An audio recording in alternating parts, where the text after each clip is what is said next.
Welcome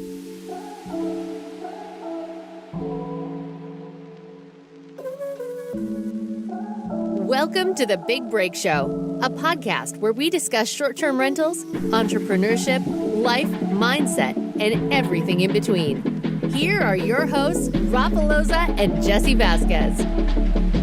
What's up, everybody? We are back with another episode of The Big Break Show. I'm here with my man, Jesse Vasquez. And, man, today's episode, again, as always, I always say it, but this one was great. Yeah, dude, this was freaking fantastic. We talked to Claire Bays, who is a nutrition expert. Cool thing about her, she has a crazy story like most of us who grew up in the world.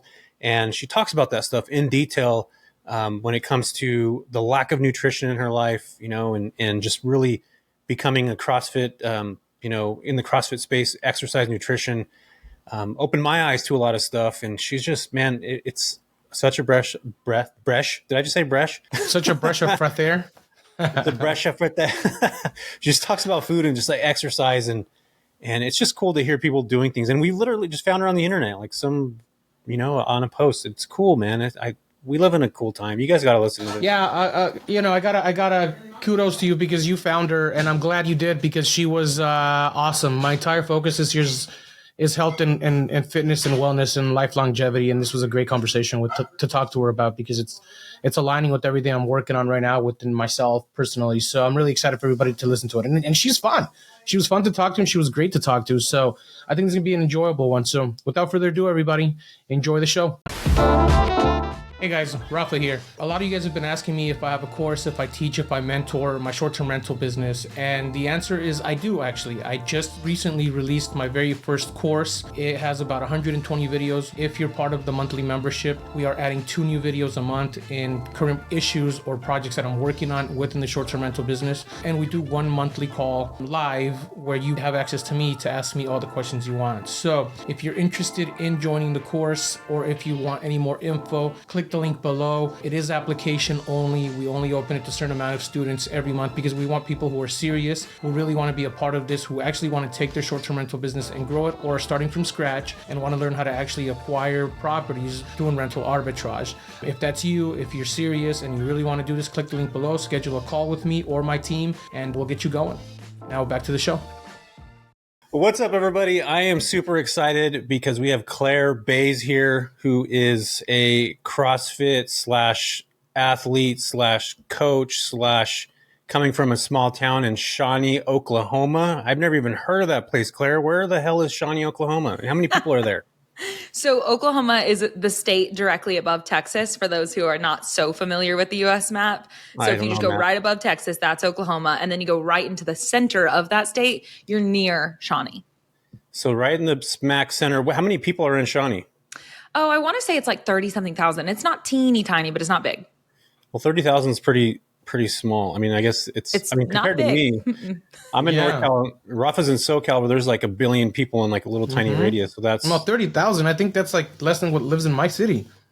I would think so. And I mean, I live in Austin, Texas now. So definitely I moved from there to a different city in Oklahoma for 11 years. And then now I live here. So awesome. Well, I want to dive in. First off, in the show, we talk about a lot of, a lot of deep things, but also I found you it was just a random Instagram. Cause I'll look up CrossFit exercises or workouts, and you came up and you have one of those personalities that's very infectious that people, I feel, gravitate towards. So I started following you, and then I seen not too long ago that somebody else that I follow as well posted you, and I was like, holy smokes. So she's a coach and athlete and CrossFit stuff. And then I kind of dove in a little bit deeper, listened to your podcast, and I learned a lot about you. So if you kind of want to dive into, maybe let's dive into your childhood, what you where you grew up, and obviously in Shawnee, and what that was like. I'm assuming it's probably like where I grew up, which was in the middle of nowhere in Turlock, California. We had about 30,000 people when I grew up, and there was literally nothing to do there besides like go party in an orchard or drink alcohol or smoke weed. Like, you know, basically that was literally it. There was nothing for teenagers to do. So can you is this similar to that? Can you dive into your upbringing? Yeah, I think you summed it up. One, I want to say thank you. Thank you for the kindness. And then also, I'm just curious, before I go there, who was the mutual person? Cody Sanchez. I love her. I think I hopefully will see her this Sunday. Anyway, I adore that girl. Yeah. She's a stellar human on and off of the internet. On and off. Yeah, we're actually, I probably shouldn't say this on here, but maybe I will. I have a summit that's coming up. And Ralph, I don't even think I've told you this, but we have a call on Friday, which is actually 2 days from now, where she may be possibly coming to speak as being the closeout speaker, which I'm excited about. Not only is she a Latina in the space, but also like just a powerhouse when it comes to building businesses and just smart woman. I mean, you know her personally. I don't.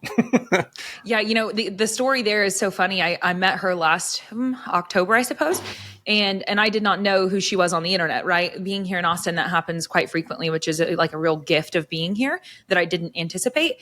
And so becoming her friend, and I was her trainer at the time, and then I go and find out. I was like, oh, and so the inspiration I've been able to receive from knowing her personally, but also just, I mean, literally her content and everything that she does put out there, she's inspired the heck out of me. And you talk about a really driven individual who's also like just a downright good human. Like she's doing it.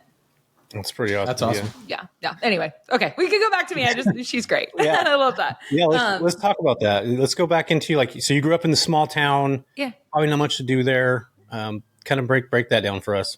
Yeah. So, I mean, it was like you said, Shawnee, Oklahoma, right? That's where I was born and raised. I spent the first 19 years of my life there. And it was just what you said, basically. Of my experience was simply that I was not involved in sports and I had a lot of time to do as I pleased. My parents were working full-time jobs, plus to say the least, my mother commuted an hour back and forth until I was 16 years old, like my whole life, not to mention the full-time plus nature of the job itself. My father also was working a lot. And so they're amazing. We have great relationships, but I was able to kind of frolic around and do as I pleased, right? And so being that I was not involved in extracurricular activities like sports or something like that, I just found myself running around in crowds where, it was like you said, is drinking in fields. What else are you going to do, And so that was kind of what my adolescence largely looked like. And of course, I am an alcoholic in recovery today. And so I was unaware as a 13-year-old, 14-year-old that this is going to become a real problem. It starts out as just being a good time. And what else are we going to do around here? And then year over year, the problems that were being created were a bit bigger and bigger. And eventually I realized I had to figure out how to get rid of it altogether for me personally. But I mean, I had a generally good upbringing. I was always a social kid. I was always out in the neighborhood. I mean, it wasn't bad. Yeah. I think, Rafa, do you remember what age you were when you had your first drink of alcohol? He was probably like 7. Yeah. No, I was like 16 and a half. 16. Yeah. I was 13, dude. I had my first drink and I literally drank a can of Coors Light before school in like 8th grade. My buddy was like, we were walking to school and he's like, dude, drink one of these. And I'm like, nah, that's nasty. I always thought beer was gross. So, when we were kids, like our parents would have beers or our family members, and I'd like take a swig and be like, this is disgusting. And I just pounded this beer, Claire. And I remember walking to junior high and like, who fucking does that in junior high? And I remember like walking and just being like, oh my God, this is the weirdest feeling. Like, I don't like it.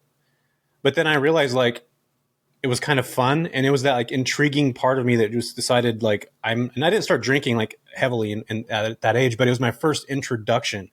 And I think sometimes people don't realize, like, coming from small towns, like there's not much to do if you're not involved in sports and stuff like that or staying active.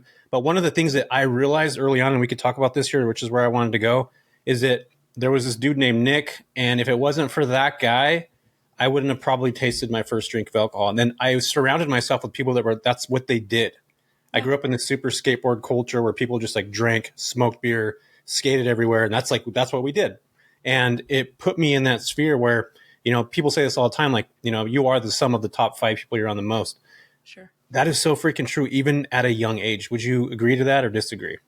Yeah, I mean, definitely. It's funny that you say that. I was also in skateboarding. Were you? Yeah. So my first like job was like working at a music venue that by day was a skateboard shop. And anyway, I was very ingrained in that culture. Yep. Yeah. So you know exactly what I'm talking about. So yeah, it was just, you're hanging out with these people, everybody's drinking, like smoking, skateboard. It was like a culture, like literally like a culture. Yeah. And it was cool. I mean, and for me personally, I'm just speaking from my experience, but it aligned perfectly as far as when I was introduced to all of that at the same time that I was going through puberty. So I went from this quite ugly duckling with this smile that we can see fits my face okay today, but probably didn't when I was a kid. And so I was just awkward looking. I mean, kids, that's like, we can all relate to that, right? So my introduction to alcohol really aligned beautifully with the time in which all of a sudden boys were actually willing to talk to me, things like that. And so, and additionally, you know, I was always a fun drinker. I mean, even whenever my drinking career came to an end because I realized I had a problem and got into recovery, even up until that point, most of my friends were like, wait, you don't have a problem. You know, I was seen as a fun individual with it. So that was another thing that really kind of got me going there. But like you said, you know, you had the beer or whatever. Mine was really trash vodka. But most people, when they drink for their first time, don't drink to the point of blackout and then think that that's what they need to do every single time. And that was my experience, was I drank to blackout, and that was just normal. You know, when you start doing that as a child and that's what's normal around you, then you don't know any better. And so that was my experience with it. So Claire, I actually, I had a question around that. Like, how do you realize that you have a drinking problem, and how do you find out that it's a problem, and how do you actually realize that you need help with that problem? Like, I'm curious about that. You know, I can only speak from my experience, and I can't say what's right for anyone else but me. But for me, of course, it was a traumatic event that for some reason registered differently for me, because of course there were previous traumatic events. But I will say that's not what's required for someone to question their relationship with that substance, right? And so some people are able to consume alcohol here and there without much repercussion for their actions. They don't really see, you know, they can stop when they want to, whatever. And so great, right? I'm not here to say that it's the worst for everyone. I don't believe that it is. For me, I did not have that ability to turn it off when I wanted to. And once it was started, we didn't know how far it was going to need to go. And so I think if they're questioning their relationship with the substance, then I would just encourage them to seek out some resources to learn a little bit more about what alcoholism is, because I think that's one of the main things I like to drive home that point, is that you wouldn't look at me today and think that I'm a picture of alcoholism, but I am. I did not know that for some reason I have this unique relationship with these substances where once I intake them, we got to go. And if I don't intake them, then maybe we just don't have to go there. And so it was a matter of the damage that was being done on a physical, didn't even realize it at the time, but spiritual, emotional, all of that the damage was too great. It was hurting my relationships. It was hurting my relationship with self, all of that. And so if that's where someone's at, then they get to take a look at it and go, maybe I don't want, when you think of any sort of addiction or anything like that, like a lot of the times, even people who struggle with like food addiction in some capacity or binge eating or whatever, right? Like they have to find a way to peacefully coexist with that, because we have to eat to live, right? But when it comes to substances such as alcohol, we don't actually have to. Like you can exit that relationship if it is not of service to you. And so then for me, it was, okay, what are the resources that I need to find to be able to help? And I will say to anyone that's listening to that, if they would like further resources, I would love for them to reach out to me personally. And I'll be happy to connect them with some resources that I would recommend. So I'm really curious about the relationship with the substance. Yeah. Right. People drink for fun. People drink for sorrow. They want to get away for something. What builds to the point where you just have to consume it so much and so often to where it becomes a problem? Yeah. Yeah. You're right. You drink for every occasion, right? If it's happy, great. If it's tragic, great. So as I mentioned, I start when I'm so young. I don't know any better. I'm just a kid and we're just doing this because we don't have anything better to do and it's fun together. So we're doing it because we're having a good time. And then by the time my drinking career ended, it was my grandmother had passed away. It was my first, she was most involved in my childhood. And so it was grief. And I was like, I'm not doing that. Like I've heard of it. Sounds awful. And by then I was already to the point of knowing something was wrong. I have since found journals where years prior to me getting sober, I was writing about like, I've got to stop this thing. So I was questioning my relationship for some time before I finally made that leap. But for me, it was, I am unwilling to feel what I know that I am supposed to feel. And so I'm going to choose to numb it. But when you numb, you don't selectively numb. And so, you numb the good and the bad. And so then it was from the time she passed to the time that I got sober, there were probably 2 months there. And I just was on a warpath of destruction. I mean, I took care of the events that needed to be taken care of in the week after her passing. because I'm a doer and that's what I do. And by the time everything's done, then I drove away and said, I'm opting out. I'm not doing this.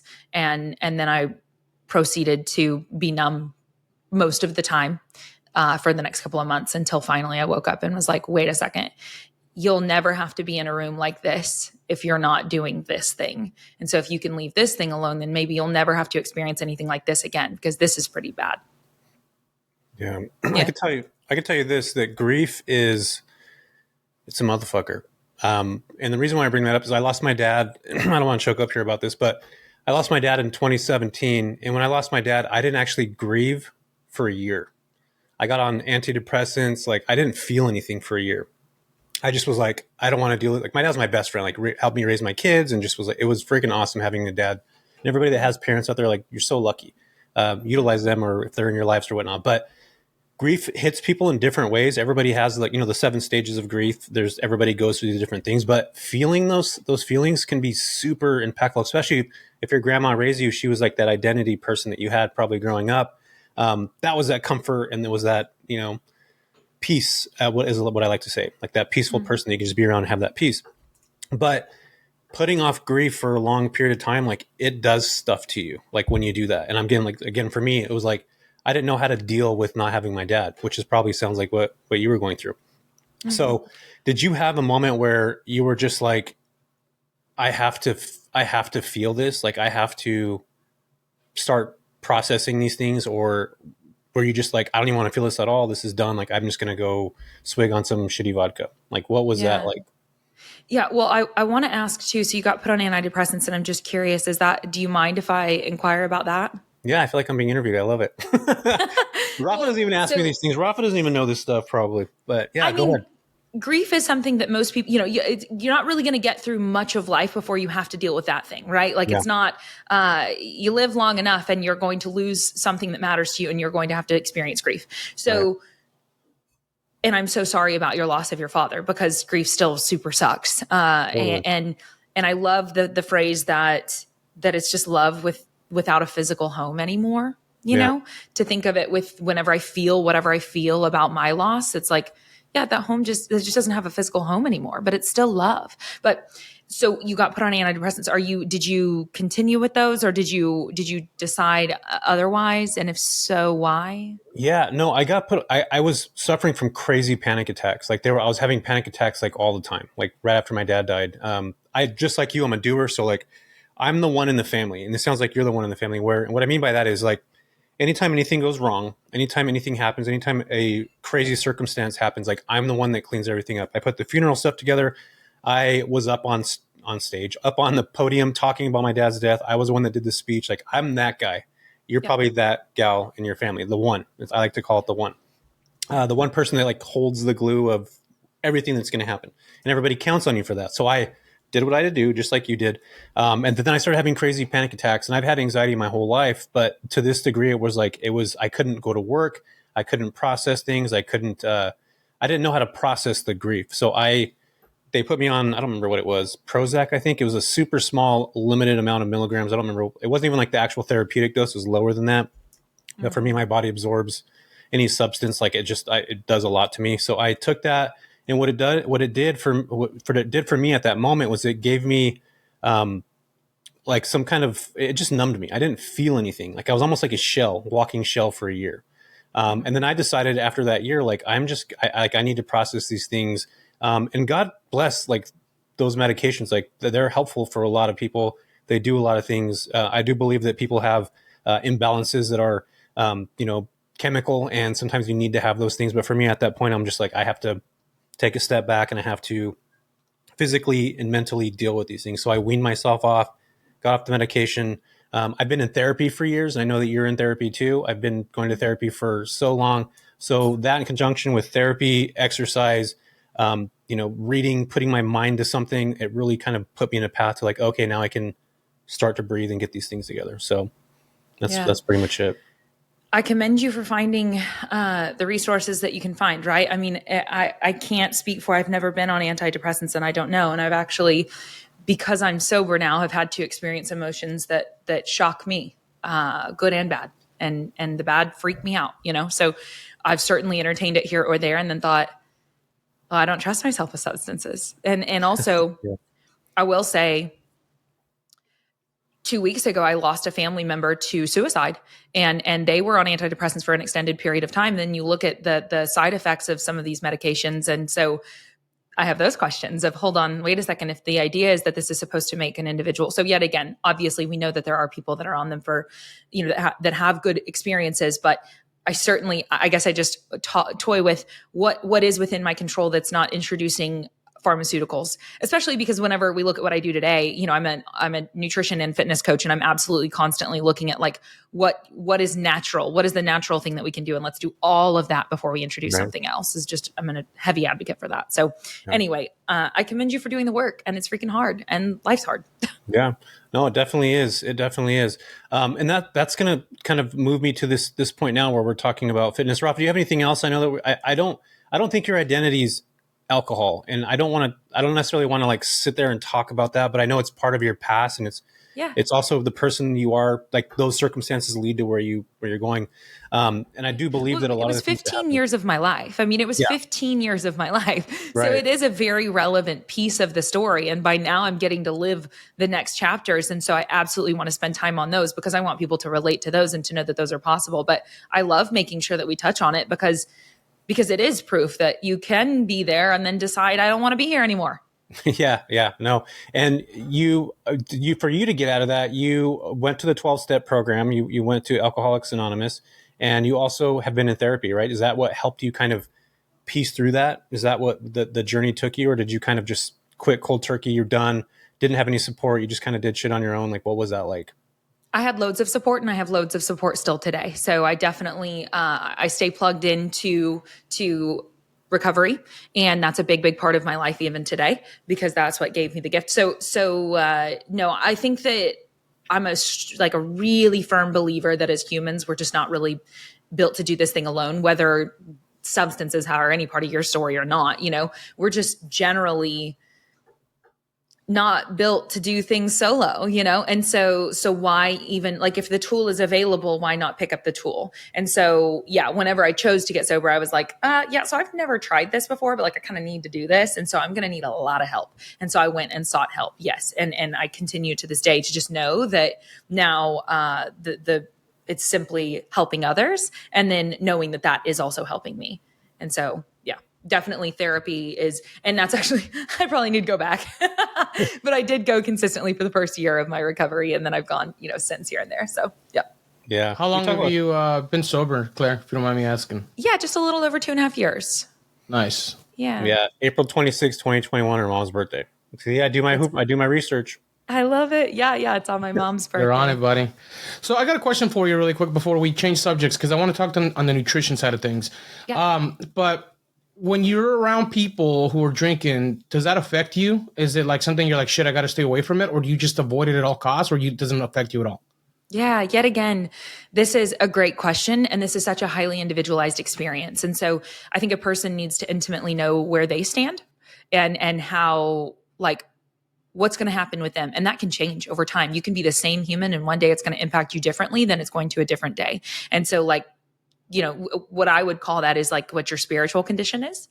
And if you feel fit spiritually, then like you might be all right. And if you don't, then maybe it's not best to put yourself in a scenario where, you could be tempted or something like that. Thankfully, in my recovery to this point, now that I know that leaving it in the past is an option, I feel so strongly that I just, my soul can't deal with the repercussions of more of that. And that's how I feel today. And so for that motivation for myself alone, it makes it pretty easy for me to go like, yeah, I want no part of it. And then also just because I don't want the people that I love to deal with the repercussions of that. So that being said, I also don't demonize it, because truly I don't believe it's terrible for everybody. And I think everybody's situation. So I think it's funny almost to be in situations where other people are drinking, and like, I'm just like, oh yeah, I love that. Like, trust me. And then, and people kind of get thrown off because they know I'm sober and they don't know what to do about it. And that makes sense. It's such an individualized experience, and being respectful of, so like, I get that, but I have fun with it. I'm like, no. See, the problem is like, I like it too much. And so we just don't do it. But as far as being around it, if I'm I'm just never in this setting, I'll tell you that. But if I were to be in a setting where the primary focus of the individuals that are around me is to get hammered, I'm not there. Like, I'm just not in that room anymore. And in my first 90 days ish, I mean, that was the rooms I was in. So that's taken time to get to that place. But I just sought out rooms where the primary focus was not that. So of course, fitness endeavors, things like that. I just really leaned heavy into the fitness community and stuff like that. And I continue to do that. And that fills my social cup beyond. And so there's plenty of opportunity there all the time to make sure that I'm getting all the socialization that I need. And it's just in a context that's safe for me. So if I go to dinner and other people are drinking, or, other people consuming alcohol is not bothersome to me in any way. If the primary focus is we got to get hammered, then I just don't have any business being there. Yeah. But I also don't have judgment towards it at all. None. That was me for so long. So the last thing I'm going to do is be like, shame on you. It's funny that you say the primary focus. So my focus this entire year has been health and fitness and nutrition, and it's my focus going into next year 100%, right? And since I've been on and off on CrossFit for the last 17 years.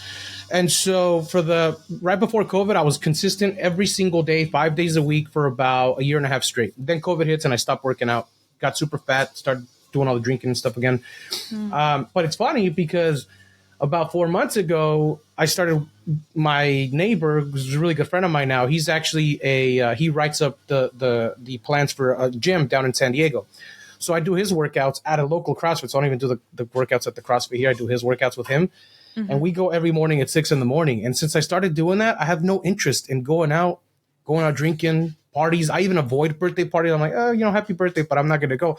As to before, I was like, yeah, let's go. We'll get a couple drinks. I'll have drinks here and there, where I'll enjoy a drink with a cigar or something, which is fun to me.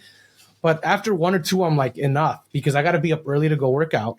Right? Mm-hmm. I'm on a nutrition plan. I can't be doing this. I'm going to be hungover. I'm going to eat crappy food. And so the reason I'm bringing this up is because the idea is the priority is now changed. I want to have life longevity. I'm super about life longevity right now. I've been doing all the research for the past year. I'm on all kinds of supplements, eating healthy foods. I hired a friend of mine who was on the podcast to do all my nutrition for me. Mm-hmm. And now my biggest focus is, what do I need to cut out and what do I need to avoid? And it sucks because I do enjoy having a cigar with an old fashioned, but dude, one old fashioned, I get a nasty headache the next day because of the sugars and all that other crap. Mm-hmm. So I want to talk a little bit about the transition from going from that lifestyle to this lifestyle, where now your primary focus is all about nutrition, athleticism, being healthy, being clean, as to opposed to where, like you said, staying away from the rooms where it was let's go party, let's go drink, let's go have fun, and stay out late instead of let's wake up early. You know what I mean? Yeah. I want to talk about the life changes and the shift. How has that been for you? I know. Now I get it. I know it's been different because you have to get away from the alcohol because of the alcoholism. But in terms of just the well-being and the people and the relationships you've built, I'm curious as to how that looks now. Yeah. Well, by now, enough time has passed to where no one's inviting me to anything. You know what I mean? I'm just not getting invited to anything where that's the primary focus. And that's cool. And you know what? I have friends that do those things and they just simply don't invite me to those things, but they do invite me to the things they think I might be interested in. And that's super cool. But if we talk about the transition, we go back to, I mentioned that first 90 days, right? Yes. That is, so you guys are probably familiar with Chris Williamson, the Modern Wisdom podcast. Yeah. Excellent podcast. So I love it. Yeah. He's great. Yeah. And one of the clips that went viral, of course, on social media, he talks through, and surely he's quoting other individuals, but it was eloquent. It was beautiful. And he talks about whenever you are no longer the version of you that you once were, that goes out to parties, that does whatever, and you're also not yet the person that belongs in that room where you're trying to go.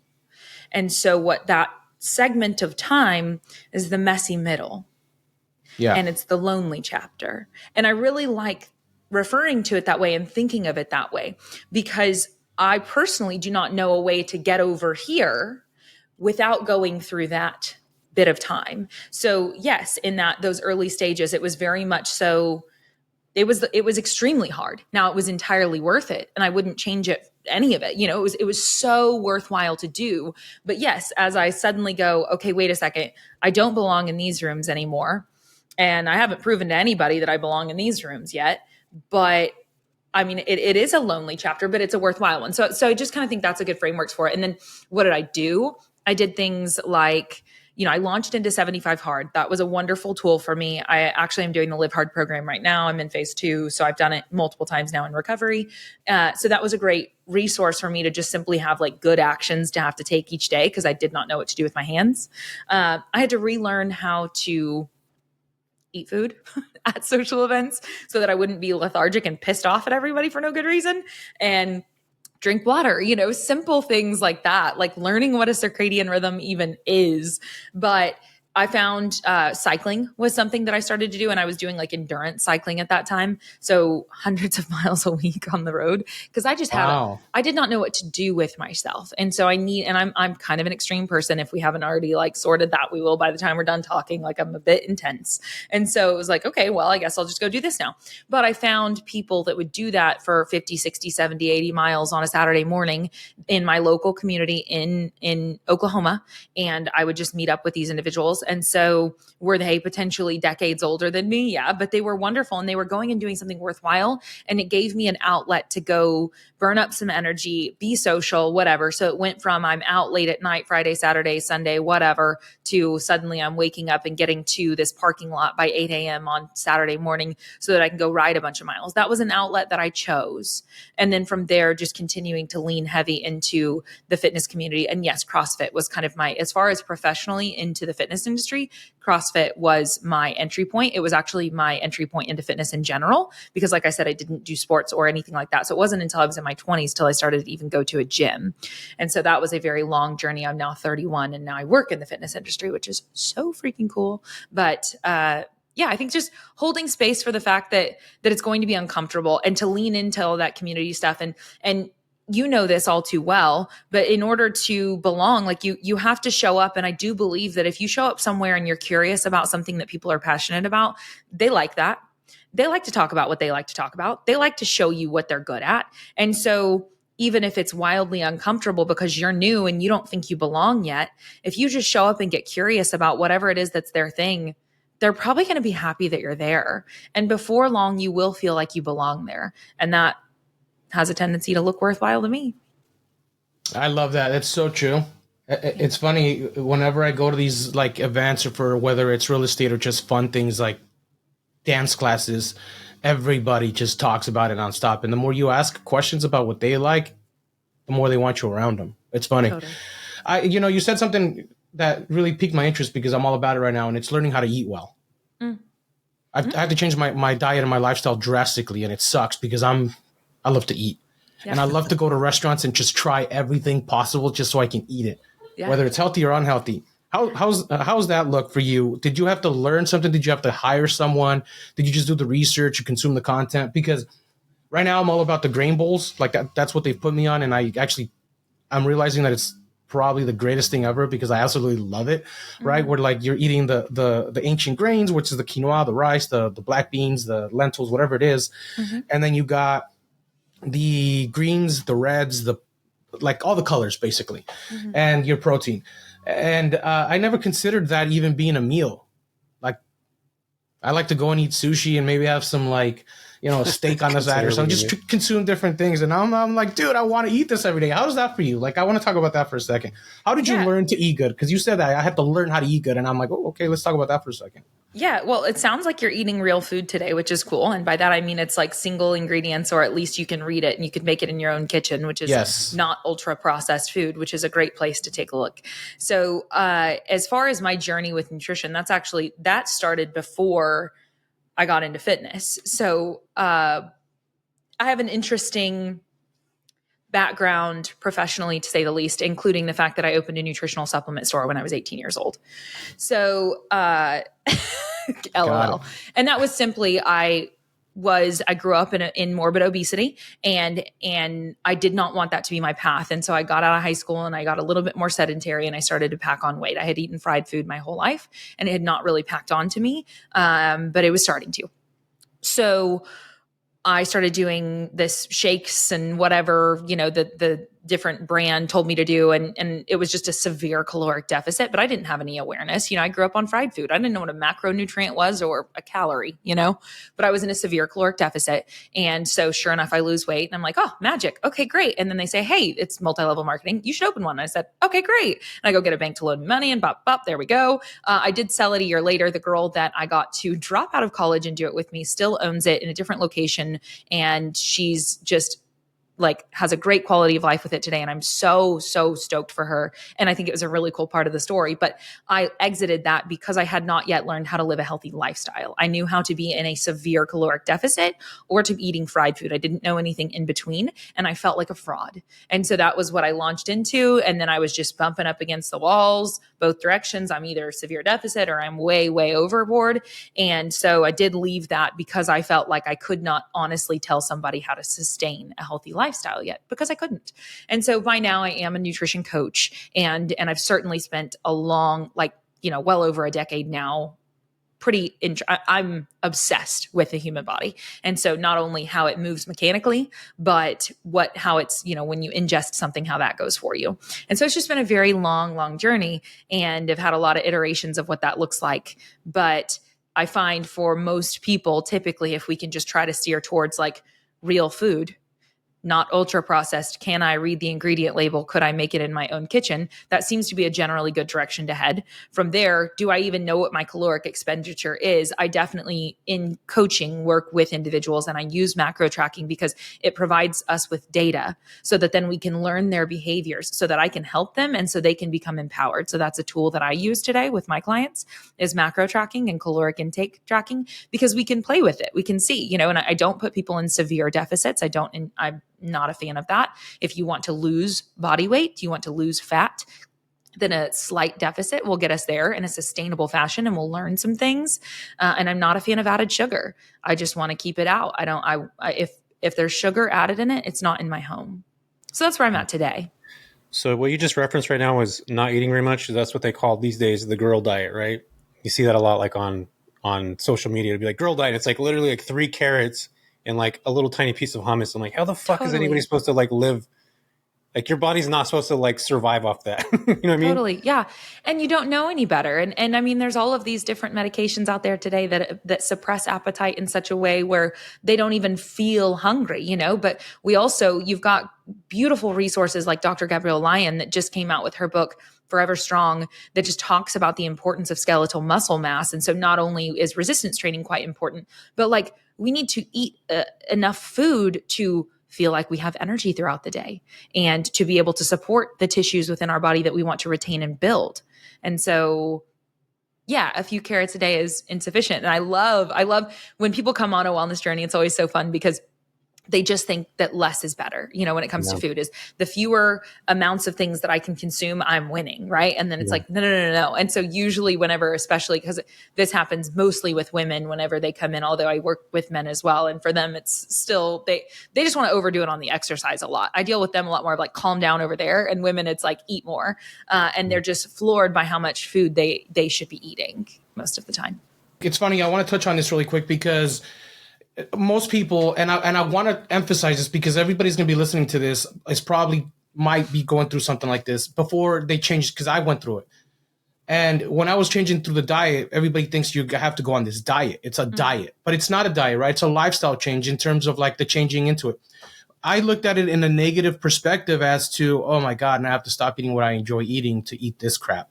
Mm-hmm. And I'm like, God, this is going to be terrible, and turns out I actually really love it. Number one, it's all I want to eat now. Yeah. But it doesn't mean I have to stop eating what I enjoy anyway. I don't eat fried food anymore, so that was obviously something I had to completely cut out. I have a huge sweet tooth, so I still eat ice cream, the vegan ice. I don't eat dairy, but I eat the vegan ice creams, and but I had a huge pastry addiction, the croissants and the Danish shit. Oh my God, let's just talk about the pastries, the little fruit tarts. My goodness. Yeah. And so it's now I can't eat that stuff anymore, which is it sucks. But you replace it with the healthier stuff, right? It's about finding the healthier options. And so the reason I'm bringing this up is because how do you coach your people or transition them from getting out of the mindset of they're going on a diet to making a lifestyle change where you do have to cut certain things out, but you're going to find things you're going to enjoy more? Like, how do you wrap their mindset or their head around that? Yeah. You meet them where they are and you walk the journey with them at a pace that they can go. So it's highly individualized. Everybody comes in at a different point in their journey and their emotional state with it all. And so on. It's very individualized. Some people are really intense, really fast. Some need a very slow burn. And you know what? If we're headed the right direction, I'm a big fan of slow progress, real big fan of it. You will enjoy the experience. You will learn so much along the way. And I think that's really, really cool. But, I think with nutrition, it's things like, we're going to crowd out the bad with the good. If I'm eating a lot of nutrient dense foods and decent volume, then I'm eating a high protein diet. That is a satiating experience, meaning that I feel full, right? Also, I have found for myself and often for clients that I work with, if we go ahead and get that added sugar out of the conversation, it doesn't typically take that long before they're not really craving it much anymore. And so that doesn't mean not having sugar, because if it naturally occurs in the things such as fruit, wonderful. Guess what? Carbohydrates are our best fuel source. We should have many of them every day. And so it's a macronutrient. And so anyway, I think that like recognizing where you are right now. And then also with the foods that you love so much, you love pastries. Okay. So guess what? It's never, you can't have a pastry ever again. So let's go with the fact that Thanksgiving just occurred. Right. And I do this group coaching online as well as, anyway. And so in that, I'm kind of talking to everybody, like prepping them for the holiday that's coming. And then we of course had it. And then we had our call last Monday about, okay, it happened. Where are we? And in the prep call, it's like, hey, you don't have to just sit in the corner and not experience anything. Like that's probably not going to go well over time. And so what if instead we just ensure that we have some like high volume nutrient dense stuff, such as this like big salad or whatever, where I can eat loads of that. And then I go ahead and also have some of everything else that I want as well. And because I didn't restrict myself so much that I couldn't participate in the holiday that happens once a freaking year, then now I'm not like hangry and just pissed off about the whole experience. And if I'm eating enough food every single day, then I stand a far better chance to just kind of move along with my life and not beat myself up over it. I know the last thing I can think of is like on, April 26th this year was my 2 years of sobriety. And we went to a nice steakhouse and I had a dessert and I log my macros. I'm in a season of doing that. And I log those because I think that data is quite useful. And this is also what I do for a living. And so I log it only to discover that even having like 9 ounces of cake, which is a decent amount of cake, I was not over my caloric intake for the day that I had burned. I was up and moving throughout the day. Like it did not set me back in the least bit. And I couldn't be bothered. Like I was celebrating an event and I moved along with my life. Like so I think recognize like some of the things that I like to think about is whatever the foods are that I like love. It's not that I can never have any of them again. Maybe I learn ways in which to make them more macro friendly, or to be able to like, could I make these things at home far better? We've got so many resources for that today, but it's just learning those things. And I believe that if we're eating satiating food, then we're not sitting here in some crazed state where we now need to binge eat, because that was something that I dealt with. Was I would just restrict until next thing you know, I'm blacking out and eating everything in sight because I'm hungry for too long. And if I would have allowed myself to have some things, I probably would have been fine.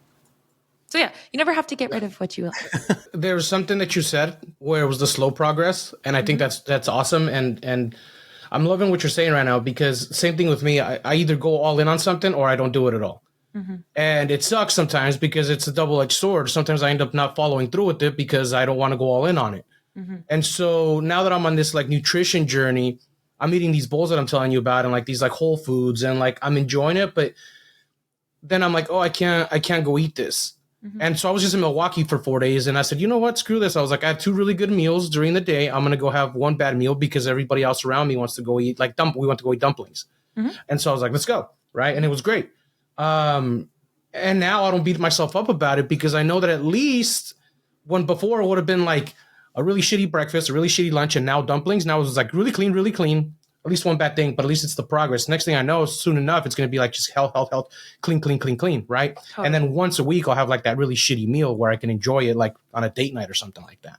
Yeah. So I love the slow progress idea. And you're fine. And then you incorporate intentional movement in some capacity. I like how, I want to say this was, oh shoot, now I'm going to misquote this. Some fitness professional that I really do respect said just something as simple as every single meal that you eat, walking 5 minutes out and 5 minutes back, right? So you finish your meal and then you like yet again, we have to look at where we are now and what is going to get us in that direction. And so everybody is in a different spot. But for my clients, when they come in, it's like, okay, I want you to intentionally move your body for 45 minutes a day. That can be walking.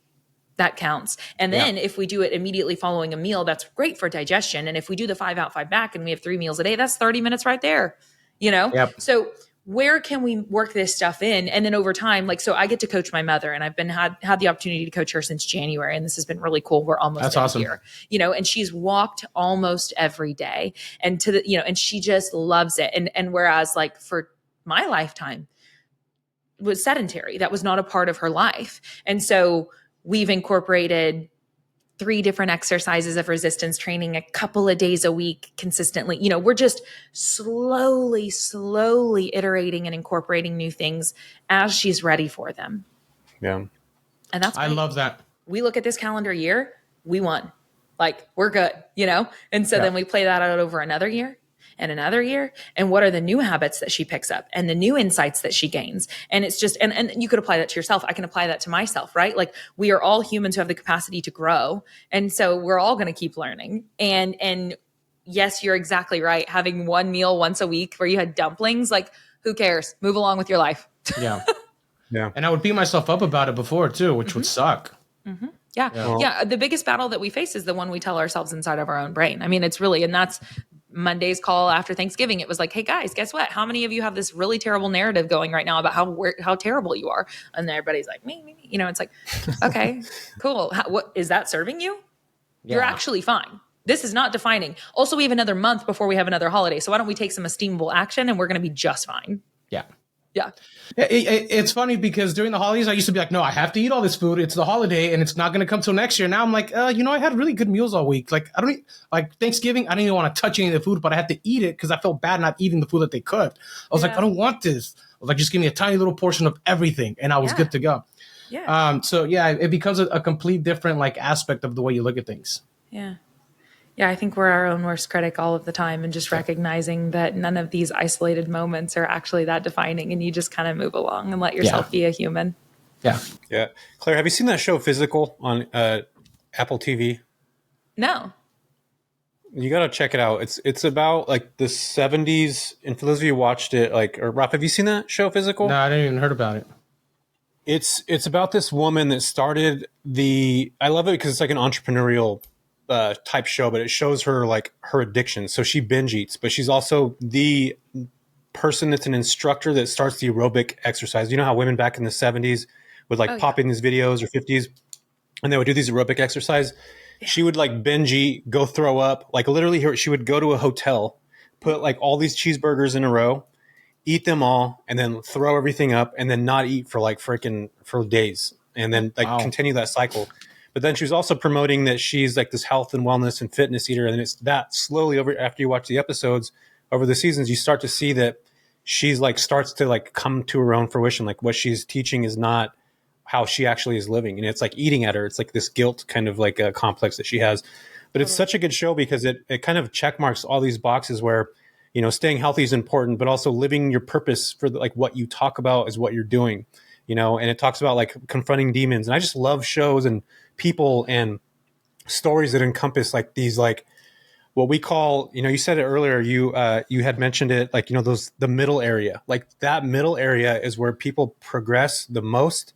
And that's what writes the chapters that are later in life. And it's also the most important piece of the puzzle. If you look at it in the grand scheme of things of your life, that middle period is where you built the systems and the ideas and the thought process to create where you are now. And it's such an inspiring thing. And I love watching that in people. And it's something you probably do too, is watching somebody that, like your mom, didn't come into this space. Like she was sedentary. She didn't really think about exercising. Now you look at her now and you're just like, fuck, I helped her do this, but she did the work. Like do you get motivated by watching people shift when they didn't think they could do it, and then they're doing it, and then all of a sudden you're just like, fuck, you're doing it. Yes. I cannot believe that this is my job. It's kind of crazy. I mean, I'll give an example of a client in real life of, we've been working together for just over 1 month, and this person is in their 30s. And the very first time that they came in, they could not air squat without falling down, period. And we now have a barbell on their back to no target. They're squatting. I mean, it's like, you can't put into words the empowerment that this individual now gets to feel. And then to think that this happened in 4 or 5 weeks' time. So where are we going to go from here? You know, when someone feels empowered in their own body or in their own brain, like that's quite, I was interviewing with someone who's coming onto the one-on-one program online earlier today. Right. And I'm talking to her and I'm like, hey, listen, I'm just a tool as a coach. Right. And the idea is that you gain so much empowerment that you can pick up the tool and use it if you want, and then whatever. And then you get, you know, and then you go do your thing. And if you want me to be along for the ride with you, cool. And if not, cool, just get the information and move along with your life. Be empowered. I don't want, and so, yeah, it's an absolute blessing. And I love the story that you touched on there with that girl who underwent the binge eating and things like that. You know, the fitness industry, these individuals that are professionals in the fitness industry feel tremendous amounts of pressure to show up and look a certain way. And a lot of their incomes are very, very dependent upon if they look the part or not. And they're also imperfect humans. And so I have a lot of gratitude for that woman's willingness to tell that story and be honest, because those are journeys that everyone walks, you know, and you can bet that as a fitness professional today, I've never had a chiseled core, right? And you would almost think at some point, like, I should maybe do, like, that would be advantageous to the algorithm. It would favor that, right? But yet I feel really good in my body. Like, I like the way that it moves. It's quite capable. And anyway, I see the pressure and so I just hold a lot of space for those humans who are also still just doing the best that they can, and feeling tremendous pressure to look a certain part. And then also to say, like, but I want to be authentic, right? I want to show up and be real and imperfect, because we all are, and you can still be a pillar within that space and not, but anyway, so I just think it's all fascinating. I love when people do that. Like, also, I'll watch these, like, and I talked about it today on my stories on Instagram, where like all these influencers, like, everything seems to be perfect in their life, and like everything's great, and like they're doing all these jobs, and you're just like, how the fuck does this person do this? But in reality, they don't talk about, like, dude, this is fucking hard. Like, this is not easy. Or my operations manager just left and we're trying to figure stuff out. And like, I agree with you. I think it's so cool to watch people that are successful from what you see, but then they're also just like, hey, dude, like, this shit's not easy. Like, I want to go eat a donut tomorrow, but I need to have abs for this competition that I'm going to be doing next week, on, you know, things like that, where it's like they're human again, where they're not this, they're like put on this pedestal and, you know, looking a certain way, being a certain way. Cause yeah, there's pressures with literally everything that we're doing. And I think there's something so humanizing and real about people that are literally vulnerable like that to their audiences or whatnot. It's just, I think that's empowering. In fact, sometimes I think that's more empowering than the actual thing that they're doing. You know what I mean? Yeah. So yeah. And then to hold space for all of the ones that are really struggling with that, because I think that's, I don't know, maybe just because of being in the industry today and getting to be in a location where I get a lot of exposure to these different professionals, I just have a different perspective today for all of it, of just holding so much space for the ones that do feel, because it's a lot of pressure when you have all of these eyeballs on you and you're expected to perform. It can be quite scary, you know? And so when they don't talk about those things, that you're right, it would take the shame away, and then it would make them more relatable. And that would be a positive experience for all. That'd be great. And yet it can also be very hard. And so it's just interesting. It's an interesting world that we live in. The internet is such a beautiful connector, and it also creates a lot of intricacy that we just didn't see coming. Yeah, the internet is so cool. We live in an awesome age right we now. Literally wouldn't be here if we didn't have it. You would not know who I was. I would not know who you are. I know. It's like, how cool crazy. Is that? Yeah, and you can put something out and somebody will see it, resonate with you, and all of a sudden be like, Claire, I'm going to take your freaking fitness nutrition stuff. I like what you're spitting out. Like, it's so freaking awesome that we get to live. I talked about this before. Raf and I have talked about this in previous podcasts, but we're so lucky to live in an age where our ancestors literally had to go clock in, do their jobs, clock out. There was no laying in your bed, putting a reel together. There was no working outside of that actual physical labor at those certain times. And we just live in a time now that's freaking awesome. Like, you know, we can connect with anybody, anywhere, and you never know who you're going to connect with, and you never know what opportunities you're going to bring. It's freaking awesome. Mm-hmm. It is really cool. I'm actually reading a book right now that talks about the average IQ has gone up so much, and how I guess it spiked around the time that television is introduced. And so just kind of thinking about how, like, okay, so this version of the internet today is allowing all of us to gain so much perspective that prior to these resources, we wouldn't have been able to, think about all of the podcasts that you love to consume and the conversations that you just get to be a spectator in. To me, I just am baffled all the time by it. And so because we have this thing where they put it out there, like now we get to expand our awareness and go share it with other people. And so we all get to progress faster. And yes, we have to deal with the repercussions of the fact that it's really weird and it can feel isolating. And of course the doom scroll, like there's drawbacks to it all, but also there are some real benefits. And so cultivating it to be a worthwhile space is cool. And don't, and then that plays into the whole, don't be a victim of it. Right. Like with the internet thing is like, you're in the driver's seat here, like if you find yourself having behaviors on here that you don't like, do something about it. Yeah. I was about to touch on that. I think it opened up the world to so many people to connect. It opened connection. Like it connected a lot of us in so many ways. Like I can talk to someone on the other side of the world in a matter of seconds, but it also caused a lot of bad habits and isolation to a lot of the other people who don't utilize it the right way. Mm-hmm. And I think it's all about connection and using it in a way where it'll open up our minds, but also connect us to other people at the same time, right? Not just use it for the negative side of things, so to speak.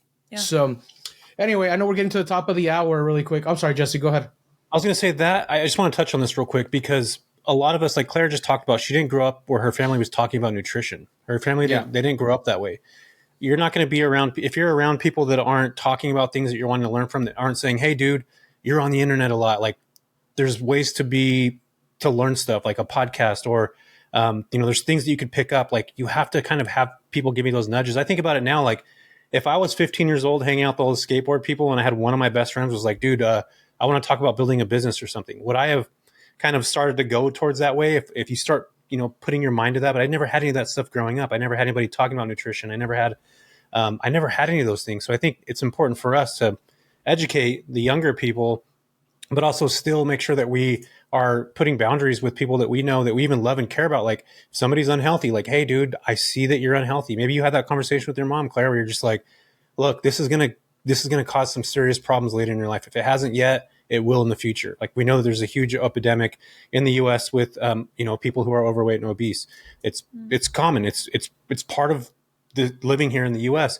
And that conversation you had with your mom and you probably changed and she had different ideas. She probably was like, screw you, Claire. Like I'm fine. Everything's great. But then all of a sudden things come around. It took a lot of years, that's the thing is I was working on figuring this thing out for myself and she was spectating it. And for many years, and we talk about it regularly now. I used to come at it from a place of judgment, of why can't you guys get it together? And then meanwhile, I'm yo-yoing all over the place. But when I'm in a good stride, why can't you get it together?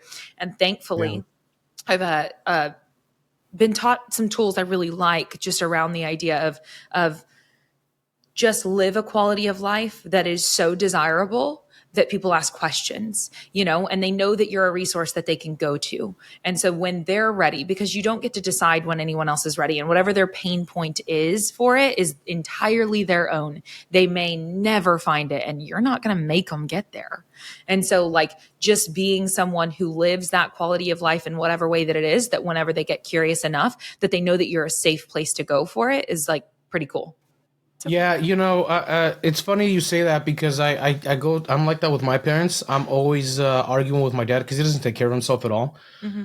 And I'm like, dude, you eat like crap. Take care of yourself. But you're right. I come from a place of judgment. I've never actually looked at the fact that he's addicted to food. Like the guy binges.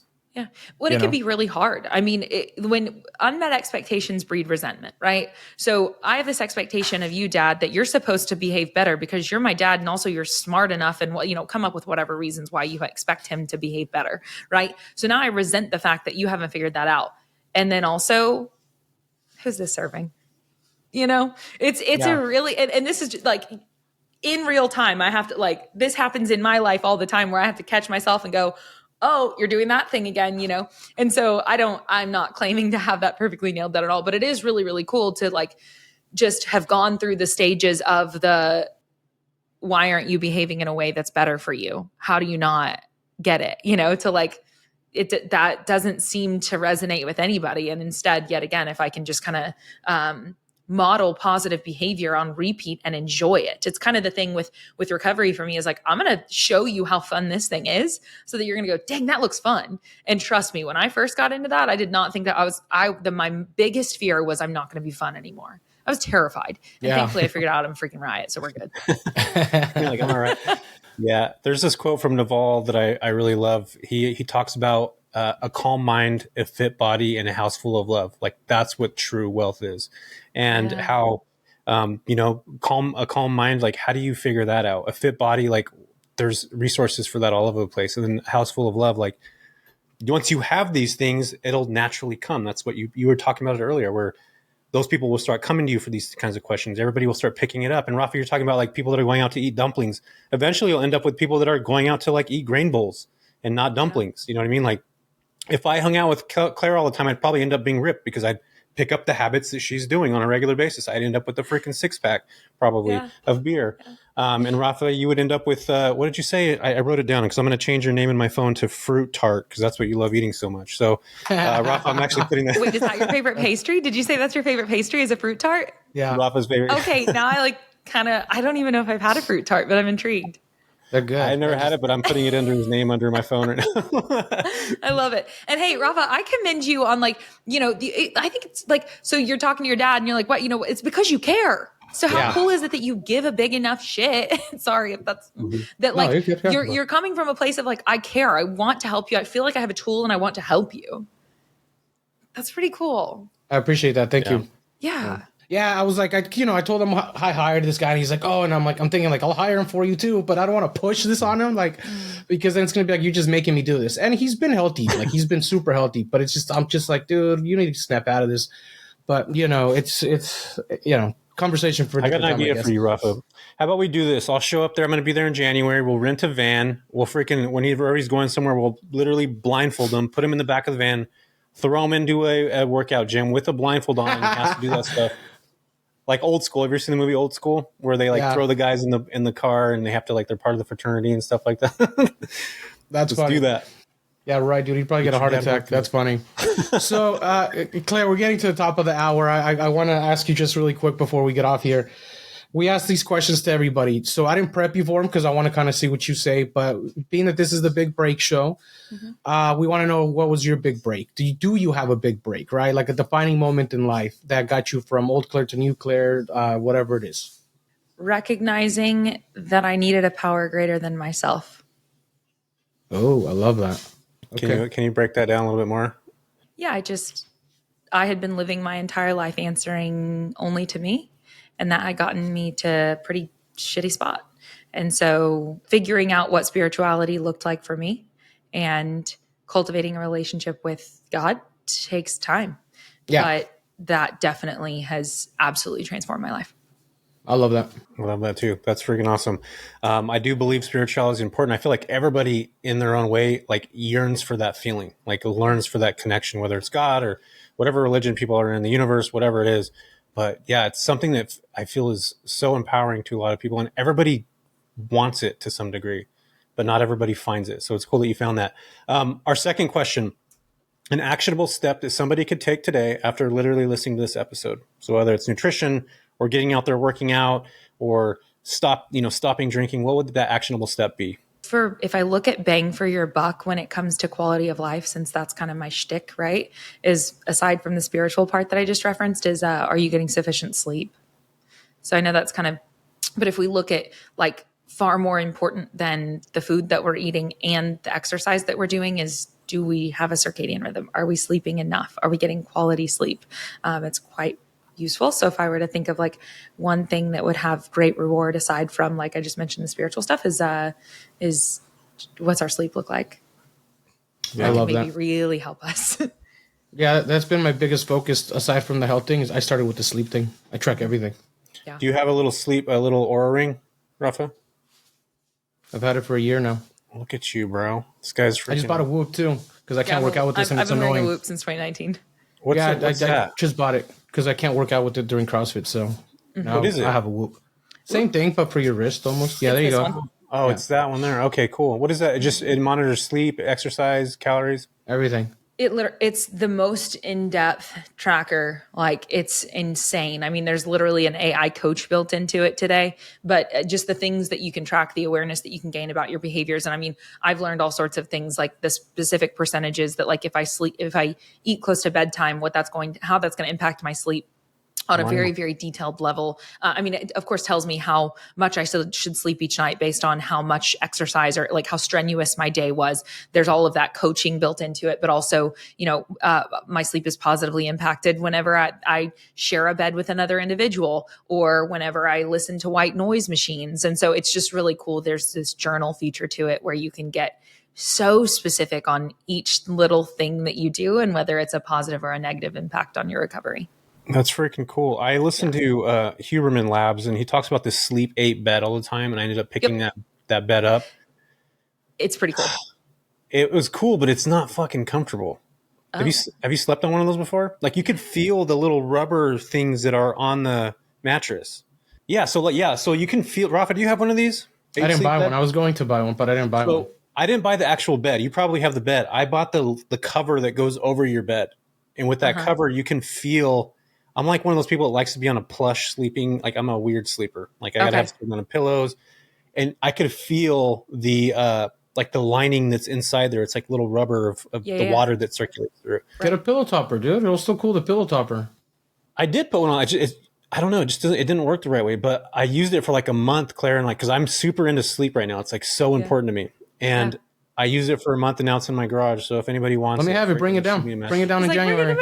Yeah, I think you might try the topper and see if you can still get the benefit from it, even with that. I don't know. The toppers are like 3-6 inches. They're pretty big. Plus, you can't feel the air probably going through because it like pulls cold air through it. I certainly have no idea. I would have to test it. I don't know, whether that would be. So yours doesn't. Yeah, I'll have to give that a shot. Maybe I could try that. Don't worry, just bring it down. I'll take it off your hands. Rafa's like, I'll figure it out. I'll figure it out for you. Rafa's gonna sell it on eBay. I know what you're gonna do, bro. You're gonna buy more fruit. What are they called again? Fruit tarts with the selling fruit tarts. I actually thought I was gonna buy one, but I just didn't want to make the investment yet. So I will at some point. But if you're not using it for real, bring it down. So Claire, all right, last question. Really, what's the best advice you've ever received? Makes me think of something that my grandmother lived by, which, by the way, that grandmother, the grief story, she is what I will spend the rest of my days. Like, my goal in life is to introduce as many people to the energy that she brought to this world through me. And that is the coolest thing. I've never met a human like her. And I saw her behind closed doors, and I just can't believe the joy that she brought to the world. So a key to a vital life is an eagerness to learn and a willingness to grow, or a willingness to change. I love that, dude. Yeah. Eagerness to learn and a willingness to change. Yeah, I like that because so many people are stuck in their ways that they're not ever going to change. And I think it's refreshing when people change their thought process on anything. Well, and if you look at a lot of high performers in any vertical, they seem to have a consistent common trait that comes up. Maybe they have multiple, but they certainly have this one, and it's curiosity. Yeah, that is true. Maybe we could be a little more. That is true. Well, yeah. Well, I love it. Claire said it all, you guys, from growing up in Shawnee, Oklahoma, which has 30,000 people, growing up, drinking some booze, hanging out with a bunch of skateboarder degenerates who, if I lived in Shawnee, I'd probably be one of those skateboarder degenerates that you probably hung out with, except I'm older than you by like a lot of years, so that wouldn't work. I don't know. Started drinking early on, but found her way, and through the 12-step program, being around your grandma, getting to all these things that have obviously been successful in your life. You've created things, you're doing things now. I feel like you're gonna grow into the space of more of the, I'm not a big fan of the word influencer, but more of like an educator in the space. And you're doing that now by teaching other people. And you've been able to bring out that Rafa loves fruit tarts. So I appreciate you for being here. And because your audience is largely this, we didn't even touch on the fact that I spent 6.5 years in the real estate world either. But yeah, I know. This is what we love, these conversations. There. Yeah, they always go in different directions. This is like an entrepreneur real estate short-term rental podcast, and we never even go in those directions. Yeah, because they're just such good conversations. This was a great conversation. Yeah, I appreciate your time. It was such a fun reach out. Anyway, I'm glad that it aligned so easily, and I'm grateful that you guys wanted to have me here. And now I'm excited to follow along with your journeys more. because Appreciate we that. didn't get to do a Freaking lot of that here, internet, so I'm dude. curious. Yeah. See what the internet does, Claire? Where can people find you at? Speaking of the internet.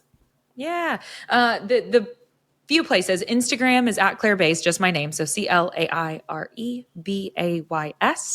And then there you can find the links to all the other stuff. But I also do have a podcast. It's Conversations with Claire. Pretty straightforward. You can find it wherever you consume podcasts. And then additionally, if you are interested in my coaching, then you can find that at ClaireBaysCoach.com. And so that's just ClaireBays coach.com. And I think we have a great time over there. I'm gonna spend some good time consuming your Instagram because I was going through it right now and you got some good videos on here. Yeah, I have so much fun on there. Man, Instagram I think it's fun. I don't know. I mean, I enjoy it too. It all started for me because I was just creating content for a brand that I was cultivating a relationship with. And then people started to show up and then that freaked me out. The whole thing has been quite interesting, but it's a beautiful connector. We wouldn't have been here today had I not been using Instagram, most likely.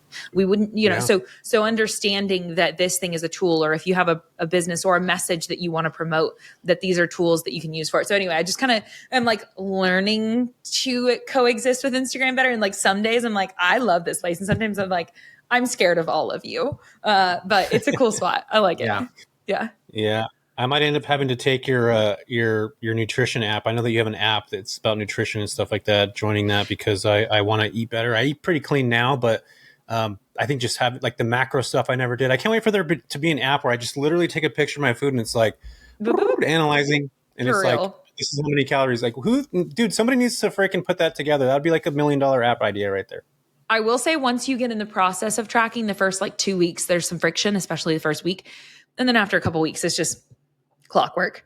And it's just when you look at it from the perspective of, is this a priority for me? If the answer is yes, okay, then I just do the thing, right? And then I know that the more that I track, the easier it gets. I mean, by now I've been tracking macros for the past couple of years, more days than not. And it's just, it takes me no time at all. But I mean, I had like, so is it worthwhile to me? And that's what I have clients use in order to, and they do that with an app, but that way they can provide me with the data and then they can also learn about themselves. So it's a very cool thing. And I will say, if you are curious about the app, if you go to the highlight on my Instagram, that's WWC app, because it's Wellness with Claire is the name of the app. Anyway, if you go to that highlight, you can click through and see just the different like actual what those screens look like. There's screen recordings, there's screenshots that explain it. So if you have genuine curiosity about it and want to learn more without actually signing up, you can go look through that highlight and it kind of walks you through the features. There's a lot of education offered on there. And then of course the meal plans and the workout programs. So I love it. Claire, the entrepreneur, fitness wellness coach. I love it. It's super Get out fun. there. I really like it here today. Yeah. This was a great conversation. Well, thanks for being here, Claire. Yeah. Thank you so much for your time.